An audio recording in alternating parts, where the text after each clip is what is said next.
আসসালামু আলাইকুম দর্শক, আপনাদেরকে একটা মজার জিনিস দেখায়। সেটা হচ্ছে যে এইটা হচ্ছে সেই স্ট্যান্ড যেটার মাধ্যমে আমাদের চাঁপাইনবাবগঞ্জে বড় বড় গাছ, হ্যাঁ, বিভিন্ন জাতের যে বড় বড় গাছ ছিল, মানে জাত আমের যে গাছগুলো ছিল, এগুলোকে এখন টেপ করে কাটিমন বানানো হচ্ছে। শুধুমাত্র আপনাদের চাহিদার উপর মানে লক্ষ্য করে আর কি, যে আপনাদের চাহিদা যেন আপনার অসময়ে যে আমগুলো আপনাদের খাওয়াতে পারে, এই উদ্দেশ্যেই আপনার হচ্ছে যে আমাদের এই পরিকল্পনা এবং হচ্ছে যে পরিচর্যার যে বিষয়টা। তো এইটা আপনার ব্যাগিং করার জন্য এই স্ট্যান্ডটা ব্যবহার করা হয়, আর হচ্ছে টেপ করার জন্য। এখন পরিচর্যার জন্য যথেষ্ট পরিমাণে ইয়ে লাগে। তো আলহামদুলিল্লাহ এই বাগানের পরিচর্যার জন্য এই স্ট্যান্ডটি আছে। আরেকটা মজার বিষয়, যে এই স্ট্যান্ডটা যেন চোর যেন চুরি করতে না পারে, এই জন্য তালা লাগানো আছে।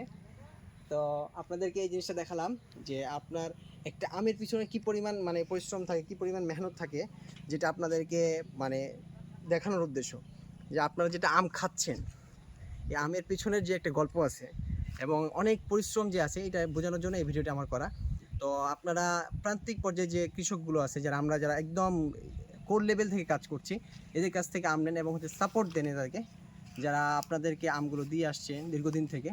তো এই আমাদেরকে যে সাপোর্ট দেওয়াটা, এটা আপনাদের জন্যই ভালো, যে আমরা যাতে আপনার নিরাপদ আমগুলো আপনাদেরকে দিতে পারি, আপনার নিরাপদ আমটা খেতে পারেন, এই উদ্দেশ্যে হচ্ছে আমাদের পথ চলা। তো দোয়া করবেন, সাথে থাকবেন। আসসালামু আলাইকুম রহমতুল্লাহ।